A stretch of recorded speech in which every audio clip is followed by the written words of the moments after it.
Well, so when I ran this poll on Twitter, and I said, because this started out with me, I was going to show Rob, Connery, and Shay some tricks in ReSharper. And I ran a quick question on Twitter, and I said, is anyone interested in being present at this? And like 15 people replied. I'm actually very overwhelmed and flattered that all of you are here. So thank you for coming.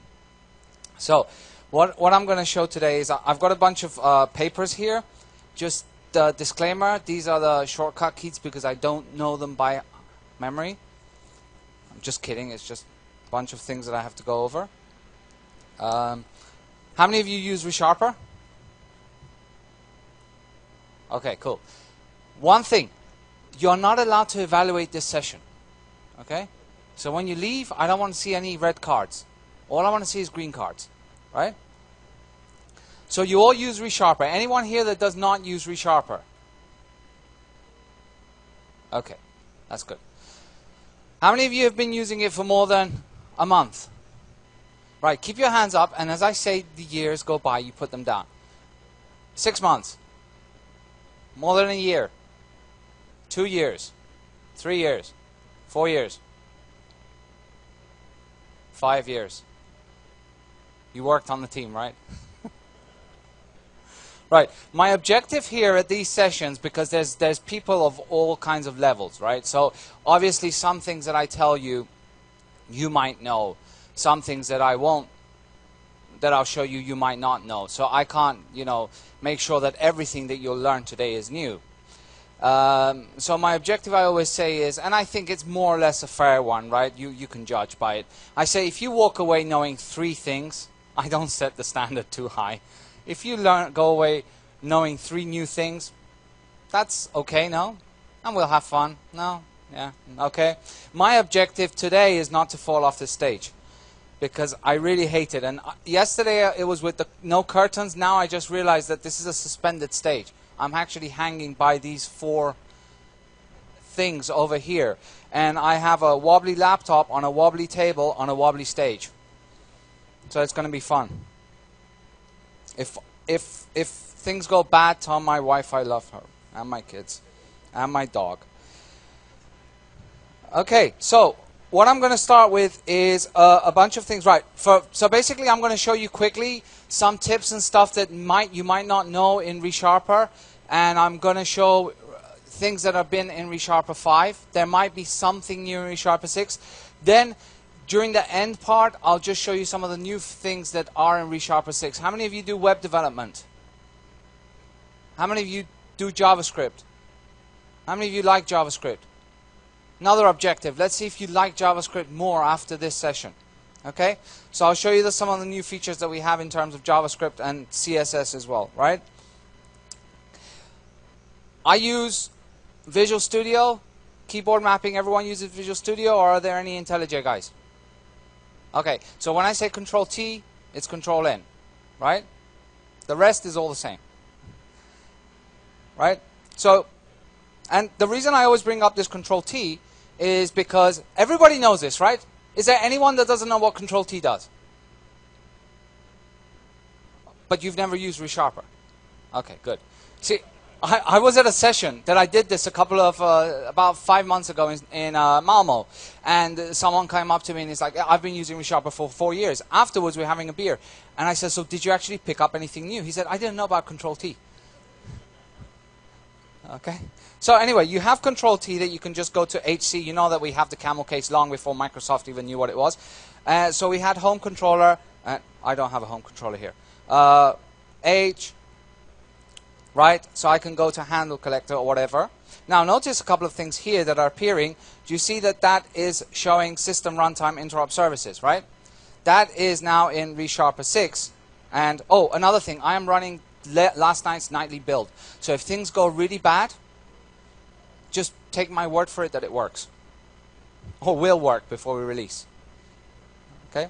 So, and that's not a, yeah, right. So basically what this does is we've added a new feature inside ReSharper 6, which before in ReSharper 5 we had the decompile, the external sources. So what it would do is we'd go to a Microsoft symbol server and download the PDBs and show you in-place code.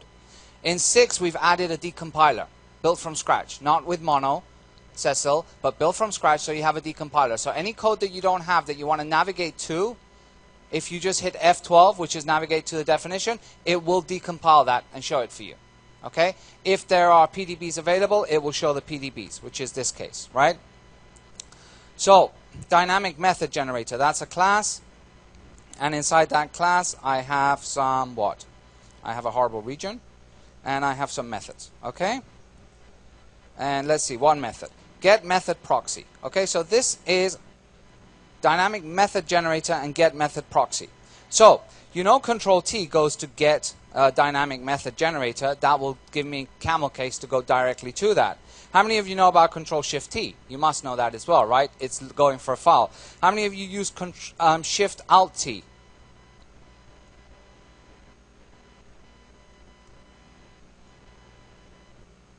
Shift Alt T, how many of you use that? So what Shift Alt T does, it goes through and finds a member you are looking through for throughout the solution, right? So if I were to write, for example, get method proxy, it should find get method proxy. You see that? However, you see that I have get method proxy in many places. Sometimes I want to fine tune. So I want to say I want dynamic method generator get method proxy because I want to know exactly where I'm going. Up to now, you would have to pretty much write the entire thing. You know, dynamic method generator dot get method proxy.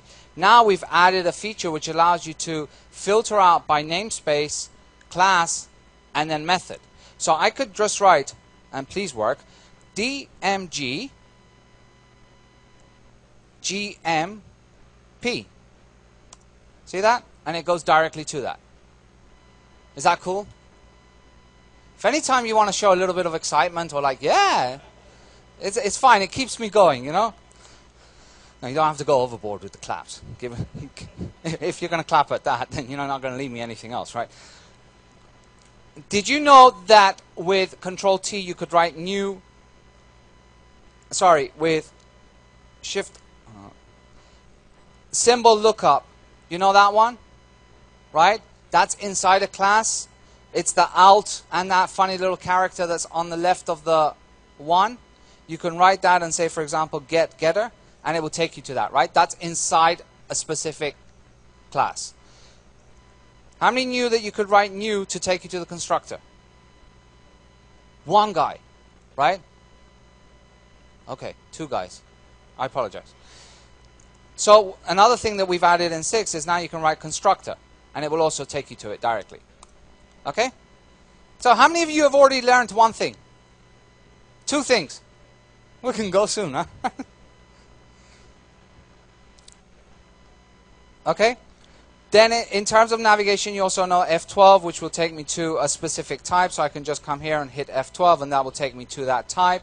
In a lot of the scenarios, we also have more navigation, which I'll show you a little bit later on when we go to different scenario. Okay? And I'm very reluctant to canceling this because if it goes bad, it just goes really bad. I'll accept.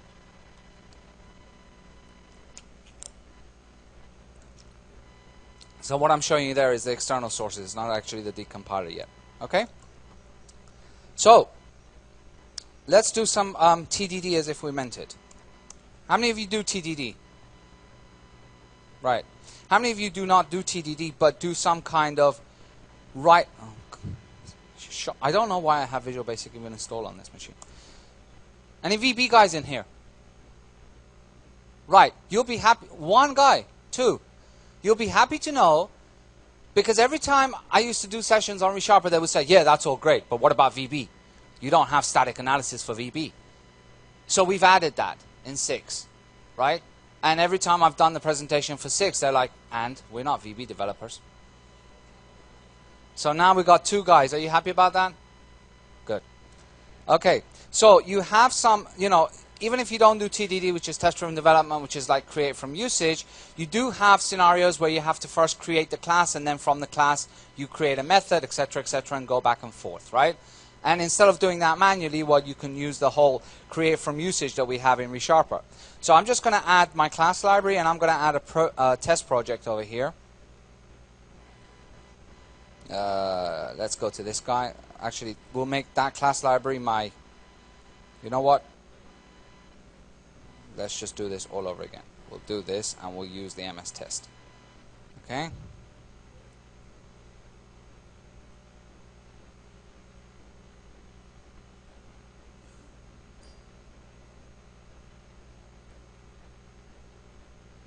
So the first time you load, especially with 6, especially if you load ASP.NET projects, because it's got jQuery in there, and it's got JavaScript, and it's got CSS, it takes a little bit longer to process the files. Okay, that's on the first start of the application.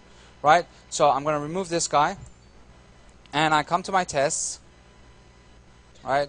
And I can create a new test. Okay, so I can come here, for example, and write test method, public void, new test, right? And start to write things here. And I'll say, for example, var customer controller equals new customer controller, right? Okay. Now, one of the things that I always do is when you're doing the create from usage, instead of, how many of you know, you've got to go back here and do the Alt-Enter, right? To go here and then press Alt-Enter to create the class. The problem with this is that you have to take your hand off the keyboard and start to work with the mouse, right? And one of the things that I recommend when people start with ReSharper, I say unplug the mouse. Seriously, your first time, you have to go to the shortcut menu to find out what it is. Second time as well. Third time, you remember. And you can see that I don't have a mouse here, okay? And the touchpad doesn't count. So that's just for demo purposes, right? So I have to use the mouse to go back, or a lot of times what you do is you move the cursor key back, right? So if you actually notice, there's an option in ReSharper which is inspect, and it's next file in next issue in file, previous issue in file, next error, and previous error, right? So the issue is going to be anything that's a warning, a hint, a suggestion, etc., whereas the error is going to be exclusively errors. So when I'm doing create from usage, when I'm doing TDD, what are the things that are constantly going to be errors? Things that I haven't created yet, right? So what I do is use the next error and previous error to navigate. So Shift Alt Page Up. So I can just do Shift Alt Page Up, Shift Alt Page Up, Shift Alt Page. Sweet Lord. Shift Alt Page. Right. Does anyone have an internet connection to report these bugs? Right, well, wow. Anyway, so if you press Shift Alt Page Up, inspect. Okay, if you do that, you can create the class from here, right? Next step, all of you are familiar with move file, move tie to another file. How many of you use that? And then what do? Then that creates a file for you, right? And then you have to drag or cut that file from your test project to the real project. Yes? You suffer that pain, yeah? So, did you know that you can actually press Control-Shift-R? Did you know that's the refactor menu? Yeah? Control-Shift-R is the refactor menu. And if you want a shortcut, you can press Control-R-O, and you get the move menu. And there's an option which says move to folder. Right? And I can hit move to folder, and I can remove this guy, and I can say, for example, controllers, and done. Okay? So instead of first having to move it to its own file, saving, cutting it, dragging it across, pasting it, I just move to folder directly. Okay? So now I go to customer controller, and I have it there with its own namespace. So I don't have to adjust namespaces. Right? And then I just do a inherit from controller, and I'm done. Okay? Control-Shift backspace you're familiar with, right? That's a key combination you always have to use when you're doing TDD. Control-Shift backspace. It will take you to the last position you were editing. Okay? Control comma takes you to the recent files you have viewed. Right? Control shift comma take you to the recent files you have edited. Okay, those are combinations that you use frequently when you're navigating back and forth. Okay, and of course shift alt L takes you to where? Solution Explorer. Okay? So I can now go ahead and, you know, do customer controller and then invoke, I don't know, get all. That's just horrendously bad, no? Index, done. Okay? And I'll use my cursor keys here. And I can iterate through this, return, view. Okay? I'll get to the MVC features a little bit later. Right? So, and now I can, again, Control Shift Backspace and go back to where I was. Okay? If there's any questions, by the way, feel free to ask me. Yeah?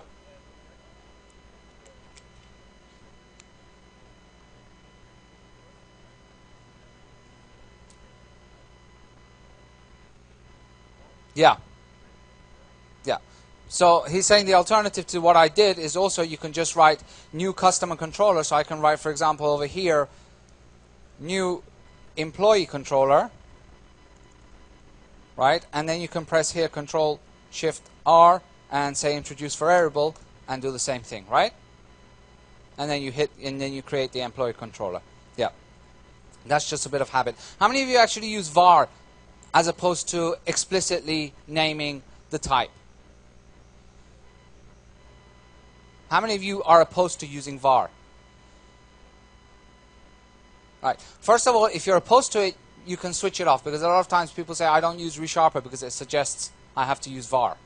You can switch that off. I personally prefer it because I believe that if you use var, it will kind of force you to better name your variables, right? So it gives you more explicit definition of variables.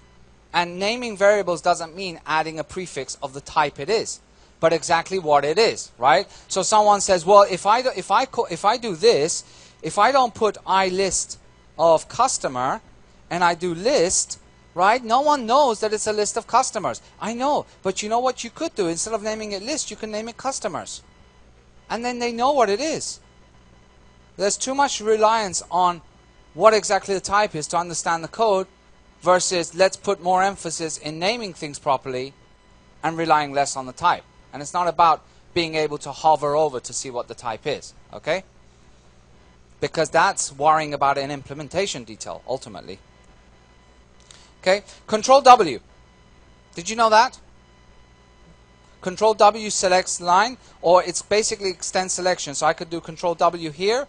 It selects the word I am on. Press it again, it selects the next section. Press it again, the line. Again, the method body. Again, the class. Again, all methods of the class, and then the namespace. Okay? And then you have Control Shift square brackets, which will select a method in one go. Right? And now that we're at it, Control Shift Alt, up and down does reordering. You knew that, right?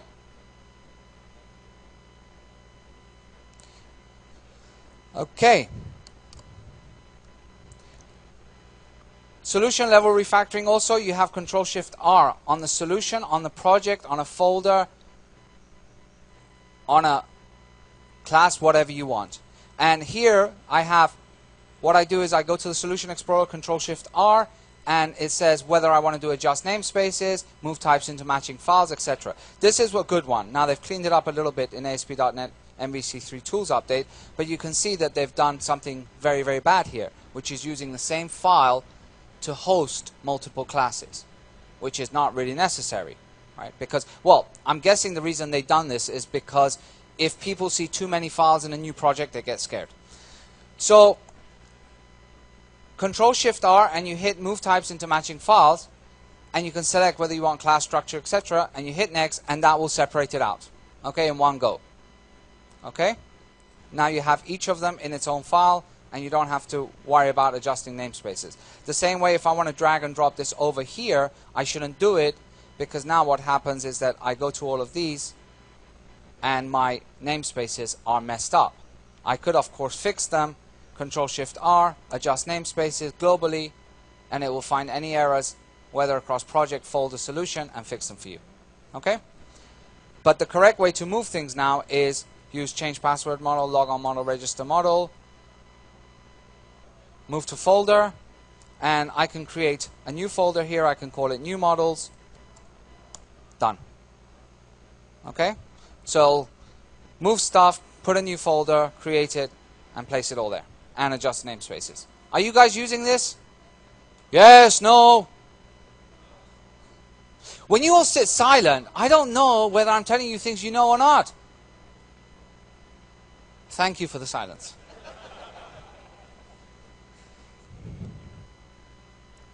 It's not working with subvert.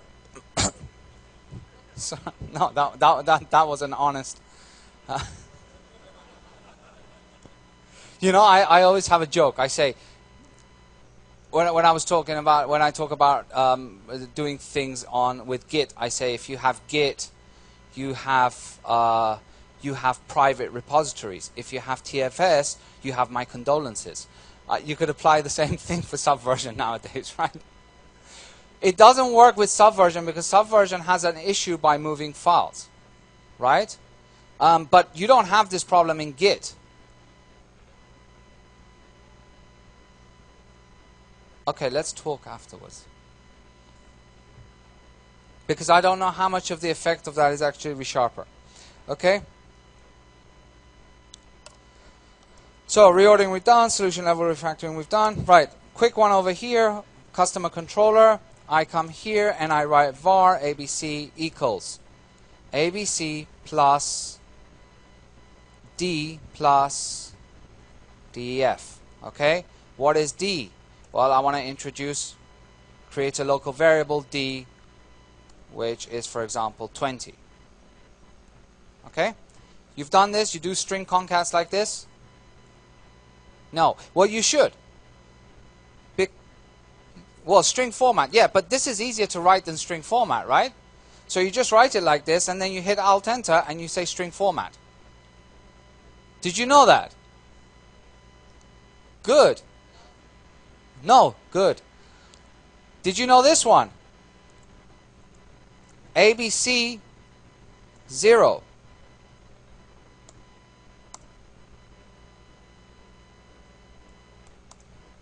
Everyone knew that?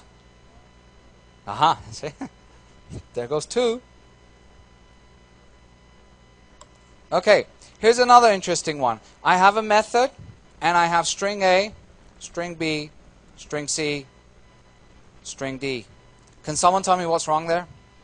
Don't say that I've reintroduced the word D. What's wrong there? Anybody?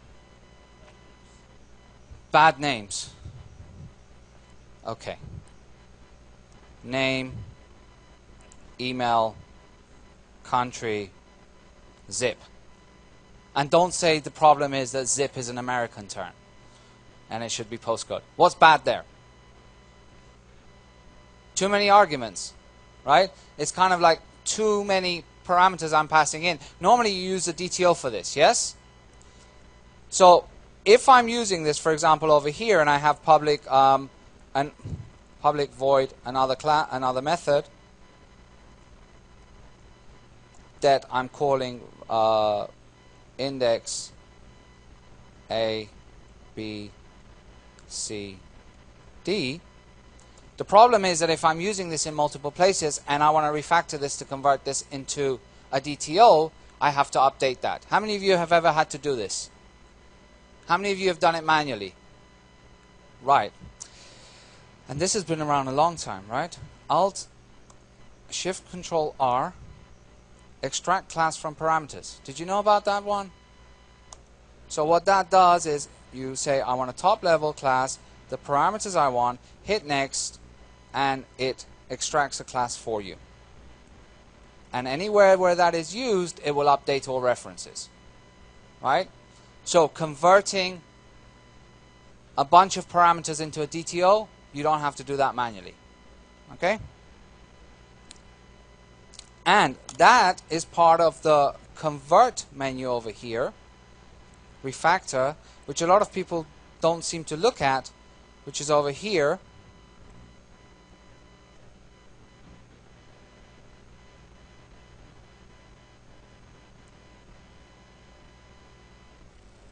Right? It's grayed out, but you can see you normally use the method to property, property to method, method to index, etc.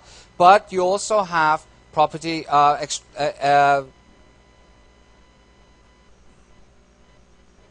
that's not there. That's bad. Another fault on me. There. Right, that's a bug. We'll call it a bug. Okay, it should actually be there because there's two other entries that should be there as well. And I'll show you them in a second. Okay? Any questions?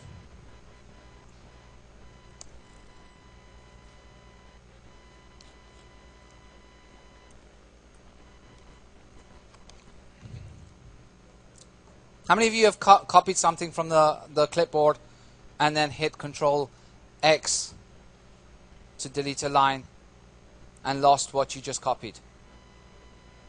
Or copied a second thing and you lost it? Have you had that problem? Right? What do? Control Shift V. Yeah, you see, I used to do, I'll go back and copy it again. So if you copy this line, for example, I'll copy this line and I'll copy this line. Now when I press Control V, I've got the last line, right? But if I press Control Shift V and I press it again, I iterate through all the entries in my clipboard. But you can also come to Edit, Paste, and give that a hotkey and see all the entries in your clipboard. Okay? And then you want, for example, this guy, you just select it and hit it, and it will insert it.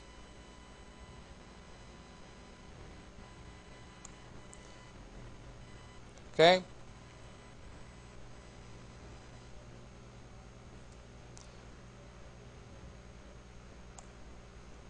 Over here, what is this? Can someone tell me? var customer from C in db.customer select new, blah blah blah blah blah blah blah blah blah. What? Huh? Yeah, link, and what is that returning? Anonymous class, right? So replace anonymous class with name type class. Did you know about that one? So you hit enter on that, Control Shift R on the new, hit enter, give it a new name, say how you want it, read-only properties or writable auto properties, and done, and it's created the new class for you. Okay? These are the things that you shouldn't be doing manually, right? Because a lot of people say, oh, ReSharper, yeah, it helps me generate some files. Does a lot more, okay? Let's go to templates. Talking about generating files. Before that, I want to show you something else. So, you're all familiar with AltInsert, yes? That what it does, it can generate a constructor for you, and you can say pass in these parameters to the constructor, right? This is very useful when you're doing things like dependency injection. So, for instance, if I'm creating a new whatever that I'm using in this class, let's say, for example, a new repository, I could just do repository equals new customer. Oh, look, I have a customer repository, right? And when I go on this guy, I can hit Alt-Enter and say create field, right? That will create a field, and if I go here, actually, hold on. Sorry, no, that wasn't what I was going to show you. Come over here.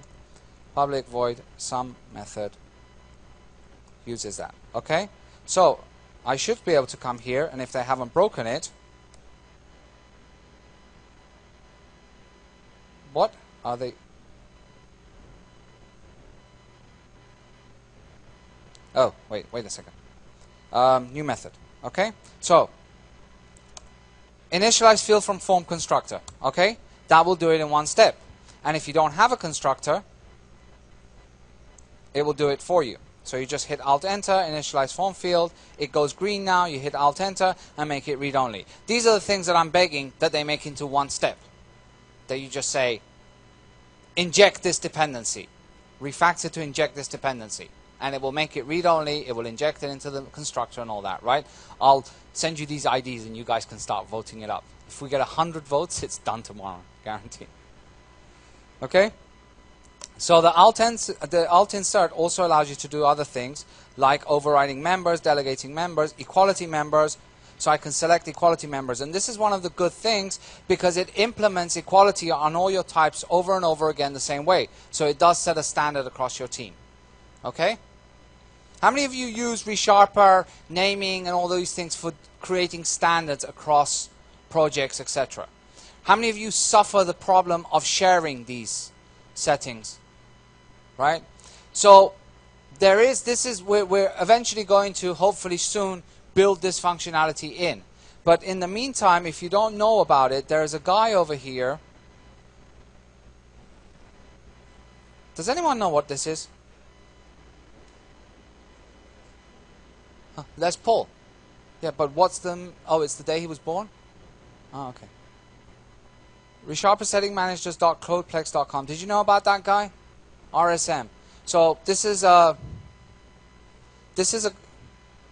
I mean, why would they put her next to a... No, I mean, really. And then they say, there's not enough women developers in the world. Sorry, I'm going to take a snapshot of this. This is just ridiculous. It's just... Who was the idiot that came up with this?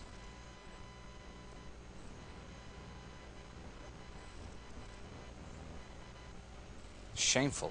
Anyway, so... It's not even like a sauna advert out of place. No, it's actually implicitly Visual Studio can make you hot. So, is this the moment to like, why don't we think of this? Where was it? Yeah, ReSharper Settings Manager. This is a plugin which will work with ReSharper. You just put it into the plugin folder, and what it will allow you to do is save your settings, easily put them from one machine to another one. Okay? So that works well when you're doing it across teams. But of course, you should also check in certain ReSharper files inside your solution so that you can share those across teams. Okay? Type member layout. Talking about those settings. Are you familiar with this thing? It wouldn't be surprising for me if you weren't, because you know it doesn't look like something that should be an editor. Type members layout. How many of you know this? Right. So this is. And don't laugh, this is an editor. Now, up to version 5, we didn't even have a scroll bar. 6 has a scroll bar, so you can actually see that there's more underneath. Okay? And what this is an editor which allows you to specify in this really, well, in that format, how you want your members laid out when you do code reordering and cleanup. Sometimes you want your members at the top, sometimes you want them, you want your statics at the top, you want them at the bottom. Based on the project, you want them in different areas, etc. So this allows you to do that. It allows you to specify exactly how you want your members laid out when ReSharper does a code cleanup. And you're all familiar with code cleanup, yeah? Yeah, you can run code cleanup with Control EC, and you can select cleanup to run on a file, on a project, etc. And you can edit the profiles and say what different things you want to do. If that wasn't a bug. And this is a good session for discovering bugs in ReSharper 6. Huh? So, now, it's actually easier than you can think of. If you go to my blog, which is hadihariri.com, or if you go to blogs.jetbrains.net, I have a .com. There is a very good, I don't want to give my own self-merit, but there's a very detailed blog post of how to do the type member layouts, how to reorder them for your own needs, okay? As well as how to use code cleanup for things like inserting license information or copyright information across all your files, okay? I give different options in terms of that. Now, the the AltEnds, we added a new one, which is Control-Alt-Ends, which allows you to quickly create classes, enums, etc.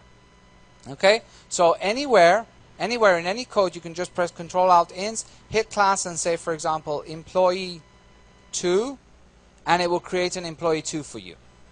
Okay, that's something that you should do instantly. If it's a web project, then it will allow you to create a Razor file, a web file, etc. And when you open a Razor project in ReSharper 6, don't get scared, because it's going to have a lot of options. But you can actually customize that under, ReSharper Live Templates. Those are the file templates. What you've just seen there are file templates. Okay? And you can drag and drop them over here. You can delete them from here. And you can say, for example, in ASP.NET projects, well, I only use Razor now, so I don't want to have any of the web form ones. So when I hit Control-Alt-Ins on a web project, I only want to be able to create Razor files. Okay, and what that will do is shorten the menu, because by default you're going to get a very long menu. Okay, so you should do that, and that does save over upgrades. Okay. Now the file templates, this is part of the family of live templates. How many of you use live templates? Right, so live templates are basically a way which allow you to create code snippets that you can interact with placeholders, and on top of that, it allows you to do macros. So you can apply macros to those placeholders. And file templates are the same principle, where it will generate a file and also allow you to interact. But we also have surround templates. So for example, if you want to surround the region with an if-else, I mean, I come here, or let's go to somewhere where there's some code. Okay, I want to take this guy, and let's say, for example, I want to wrap this inside a try-catch. I press Control-W to select it, Control-EU, and then I say, for example, 9, try-catch finally, and that creates a surround for me. And you can do it on one line or multiple lines. And again, here you can use the concept of live templates. One thing that you might not know is in these live templates, when I click on something here and I say choose macro, you can extend this. If there is a macro here that's not available, you can extend it. And again, on my blog or on the JetBrains blog, I've got a detailed post of how to actually create a macro, install it, and extend it to do what you want. Okay? The macro, there's also some macros out there which are very cool, which allow you to, when you're writing tests, often, if you're like me, I write my tests as sentences and use underscore. There is a macro that you can just write it as a sentence with spaces, and then it will replace it with underscores. Okay? Yes, and what you do is you add it to the ignore list, and eventually we will have a per project settings. So the issue is that ReSharper complains about the naming style, because I use different naming styles as well. So I've just added that to my possible naming styles. The problem is that it's a cross solution, right?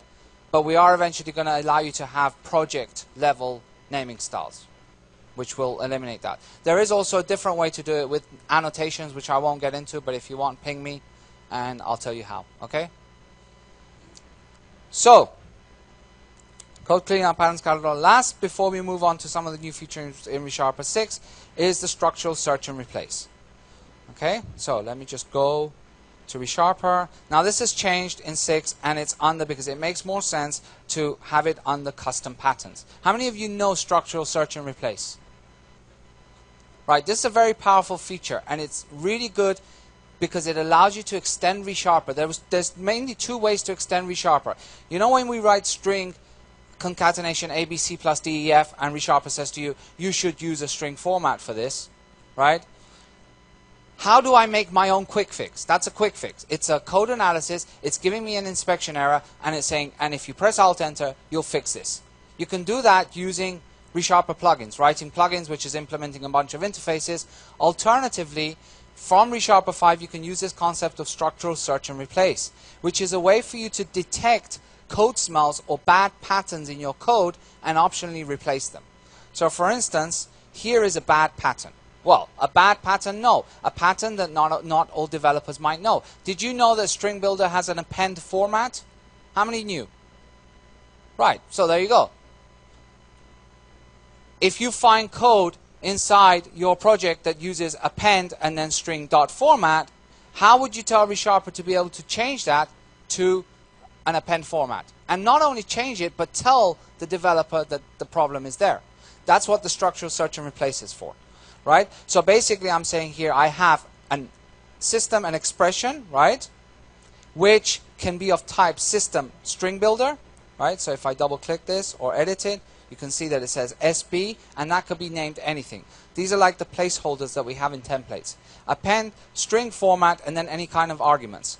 And this is a little hint, and we say method string builder can be converted. And you know what? For me, that's an error. It's not even a hint. I don't want that in my code.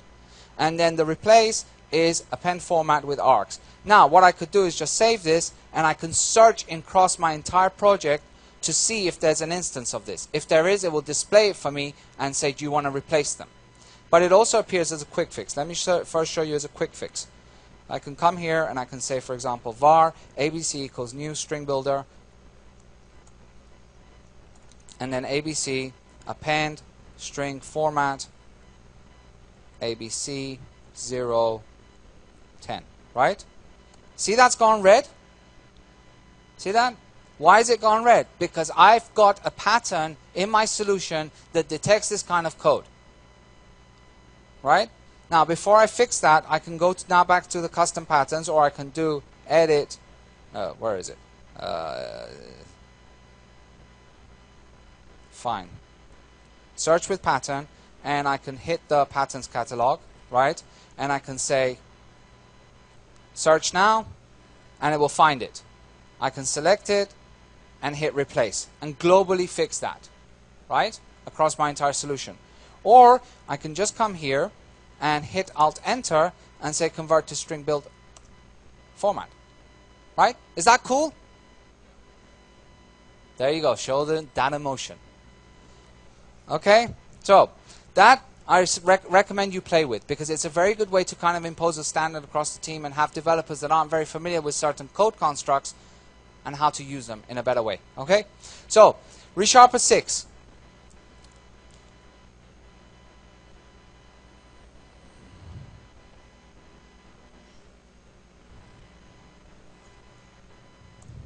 How many of you do MVC development? Web forms. Stop.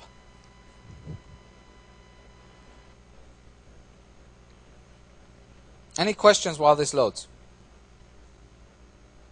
I'm not saying it's slow. I'm just saying any questions while it loads. Localization. Do you do any kind of localization or internationalization here? Is it a pain?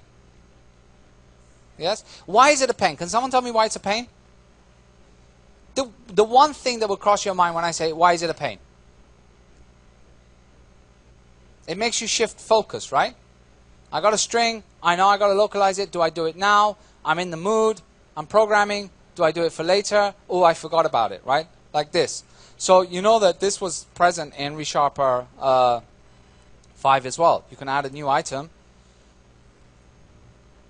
Resources. Resource file. Right, go back to my home controller. Control-Shift-R. Move to resource. Did you know that one? No? So what that does, it moves that file, that string to a resource and creates a resource for you, not breaking your flow. But what happens if you forget? You don't even remember that you got to hit that. So I can write message 2 and I can write something else and it doesn't cross my mind. Well, at the project level, what you can do is set this localizable inspector to pessimistic, and what that does is highlight it for you. And now you don't have to press Control-Shift-R. You can just press Alt-Enter, move to resource. Okay, and then you have in-place editing, and if there's multiple languages, you can change it for multiple languages, etc. Okay, you all know about the file structure window, right? That shows you the file structure of files. Okay, so here is something that we've added. First of all, let me go to site.css, and you see that now we have file structure for CSS files. This is ReSharper 6. What we also have is color highlighting for your elements in the CSS. What we've also added is a color picker. Alt-Enter, select the color, and it shows you the color. Does that get a little wow? Every time I show that, they're like, wow! And I'm like, I just showed you how to detect code smells and replace them, and you go wow at a pick palette? Anyway, so of course you get all the goodness of, you know, the IntelliSense from ReSharper here as well. You also get symbol lookup, so I can go to page. I can come to the page here. I can now navigate and say, for example, usages of symbols, right? And it will find me all the usages of the symbols of that page. If you notice, we're in HTML. Now we also get file structure over here, script, type, text, JavaScript, okay? Function, ABC, or let's give it a good name. Calculate age, year of birth. You see that's gray? See that's gray? I see dead code in JavaScript. Okay? Yeah, give me a clap. As if I did it. But yeah, clap. Thank you. I'll pass on the claps to the developers. Year of birth, now it's not gone gray. Okay? So I can do, for example, return 10. Dead code. Okay? I can do things like switch. See, templates. And year of birth. Case 1, 1973, which is my year of birth. And if I write case 1973, you see, it gives analysis, duplicate switch label. So on the blog, again, there's a whole bunch of things of what we offer code analysis for in JavaScript. And of course, you have all the great things like renaming and all that things. Like I can come here and I can say, for example, calculate age 2000. On this guy, press Control RR and say calculate age 2000, and it will rename it where it has to. Okay?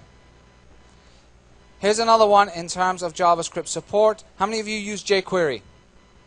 You like it, right? Hit $, you get IntelliSense. We're providing IntelliSense, okay? So basically we will analyze the files that you add, wherever those things are, and we will provide you IntelliSense with that. Now, when you're working with jQuery, what you have to do, there you go, the jQuery that's the VS Docs. You don't need to add the reference path in our case. But, thank you, I've not finished yet. So, when you go to jQuery, one of the problems you have is, right, what does jQuery use? It uses selectors. You have to use elements of your DOM, blah, blah, blah, right? Every time you run jQuery, you got to go back and forth seeing what you need to work with, what DOM elements I need to work with. You normally put double quotes, and then you put a hashtag. Oh, look at that, right? I get all my DOM elements in code completion, right? So I can put header, and then, you know what? I want to do an add class on this guy, and an add class is with a dot, and I get all my classes. Okay? That doesn't get a wow? Fine. Good. Whoa! There you go. Okay? This is a Razor file. So, you know, with Razor, what you can do is you can do a render section, right? And you can say header false, which means render this header, and I'll duplicate that guy. And I can come down here and put, for example, footer here. Footer. And now if I go to a file that uses this, for example, index, and I do section, you see I get code completion. And if I put footer 2, it goes red. This is what I say about it's not static versus dynamic, it's tooling versus no tooling, right? Last, inside Razor, you know that we offered 4, what do you call this guy? 4 action links, etc. We offered IntelliSense. So that comes to Razor as well. So I can hit, you know, if I go to this guy, hit Control Space, inside the strings, I get IntelliSense of all the actions that I have, right? And if I write index 2 or index 1, it will go red saying it doesn't exist, okay? And the same with the log on partial. And the reason it's underlined is because I can click on it and hit F12, and it takes me exactly to there, right? Now, what I can also do is come here, duplicate this guy, and say, for example, customers. This is the action, right? So it's going to be index, and the controller is going to be customer. And you see that that goes red. So I can come here and hit Alt-Enter, and in one step, create controller, customer, and action index. Done. Class is everything. Return view. It goes red. Why does it go red? Because ReSharper detects that that view doesn't exist. Hit Alt-Enter, create Razor view with index layout, done. And I say object, and I'll say, okay, you know what? This is a customer view model, right? Ooh, customer view model doesn't exist. Hit Alt-Enter, create the class, and it'll know it's a view model, and it'll place it under the models folder. Nice?